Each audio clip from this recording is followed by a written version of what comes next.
అన్న నమస్తే నమస్తే అన్న జూబ్లీ హిల్స్ లో బై ఎలక్షన్స్ హోరాహోరీగా జరుగుతున్నాయి. ఎవరు గెలుస్తారనుకుంటున్నారు? ఇప్పుడు ఖచ్చితంగా ఈడ బీఆర్ఎస్ పార్టీ గెలుస్తుందని ఆల్రెడీ సర్వే సంస్థలన్నీ చెప్తా ఉన్నాయి.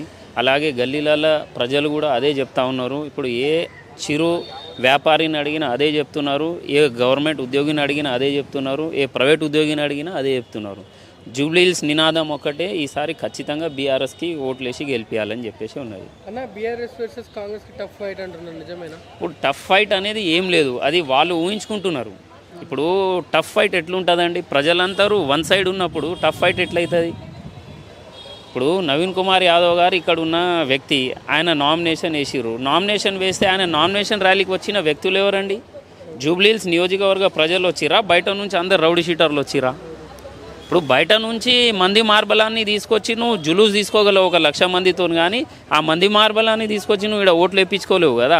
జూబ్లీ హిల్స్ ప్రజలు ఖచ్చితంగా బీఆర్ఎస్ పార్టీతో ఉన్నారు, బీఆర్ఎస్ పార్టీకి వాళ్ళు మద్దతు ఇస్తూ ఉన్నారు.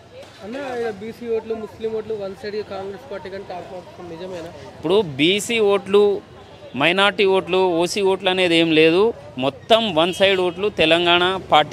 తెలంగాణ తెచ్చిన పార్టీ కాబట్టి ప్రజలందరూ కలిసి ఈరోజు బీఆర్ఎస్ పార్టీకి సపోర్ట్ చేస్తూ బీఆర్ఎస్ పార్టీకి ఓట్లు వేయాలని డిసైడ్ అయినారు. అన్న మన ముఖ్యమంత్రి గారు, రాష్ట్ర ముఖ్యమంత్రి కొన్ని వాక్యాలు రిలీజ్ చేస్తారు. ఇక్కడ నవీన్ యాదవ్ని గెలిపించకపోతే గవర్నమెంట్ నుంచి వచ్చే పథకాలు ఏమి మీకు రావు అని బెదిరించాడు. ఇప్పుడు గవర్నమెంట్ పథకాలు ఏమి రేవంత్ రెడ్డి ఊరు ఏది కొండారెడ్డిపల్లి నుంచి తీసుకొచ్చి ఏమి ఇస్తలేదు, లేకుంటే ఆయన నిలబడ్డ కొడంగల్ నియోజకవర్గం నుంచి ఏమి తీసుకొచ్చి ఇస్తలేడు. ఆయన అయ్యే జాగిరి కూడా కాదు. అది గవర్నమెంట్ అంటే అది ప్రజల సొమ్ము. ప్రజలకి నేను ఇయ్యపో అని చెప్పనిక నువ్వెవరు? నేను ప్రజలు ఎన్నుకుంటే నువ్వు 5 సంవత్సరాలకి టెంపరీ ముఖ్యమంత్రివి.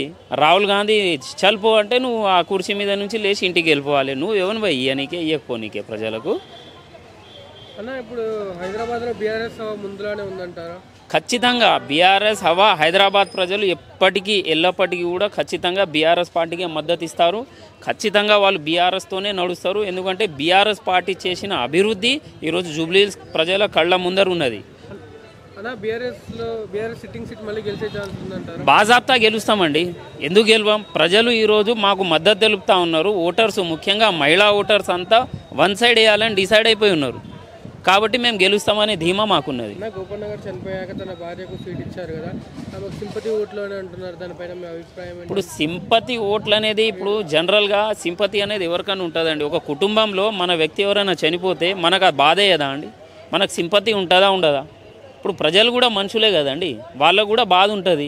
సింపతి ఓట్లు కూడా పడే అవకాశం ఉంటుంది. కాకపోతే ముఖ్యంగా అభివృద్ధి ఓట్లు పడతాయి. మేము చేసిన 9.5 సంవత్సరాల అభివృద్ధి ఒకవైపు, ఈ 2 సంవత్సరాల అరాచక పాలన ఒకవైపు. ఈ రెండింటిని బేస్ చేసుకొని రేపు ప్రజలు అనేది రేపు మనకు వాళ్ళు డిసైడ్ చేయబోతా ఉన్నారు. జూబ్లీ హిల్స్లో ఒకవేళ కాంగ్రెస్ గెలిస్తే ఎలాంటి అభివృద్ధి చూడవచ్చు ప్రజలు? కాంగ్రెస్ గెలిస్తే ఇంకేముంటుంది? ఇప్పుడు 2 సంవత్సరాల్లో శూన్యం, ఆ 2 సంవత్సరాలు కూడా శూన్యమే ఉంటుంది. రేవంత్ రెడ్డి ఇక్కడ చేసింది ఏం లేదు. కంటోన్మెంట్లో కూడా అట్లనే చెప్పారు. ఆడ ప్రజల్ని మోసం చేసిరు. 4,500 కోట్ల అభివృద్ధి అన్నారు. ఆడ పోయి చూస్తే ఆ డ్రోన్ కెమెరాలు వేసి చూసినా కూడా అభివృద్ధి అనేది కనిపిస్తలేదు. మొత్తానికైతే జూబ్లీ హిల్స్ గడ్డ మీద ఎవరు జెండా ఎగరబోతుంది? ఖచ్చితంగా బీఆర్ఎస్ పార్టీ జెండా ఎగరబోతుంది జూబ్లీ హిల్స్ మీద. జూబ్లీ హిల్స్ ప్రజలు ఏకతాటిగా నిర్ణయం తీసుకున్నారు. రౌడీ రాజ్యం కాదు, మాకు ప్రజా పాలన కావాలని చెప్పేసి ఈరోజు మమ్మల్ని కారు గుర్తు కొట్టేసి గెలిపించాలని డిసైడ్ అయినాం. Thank you.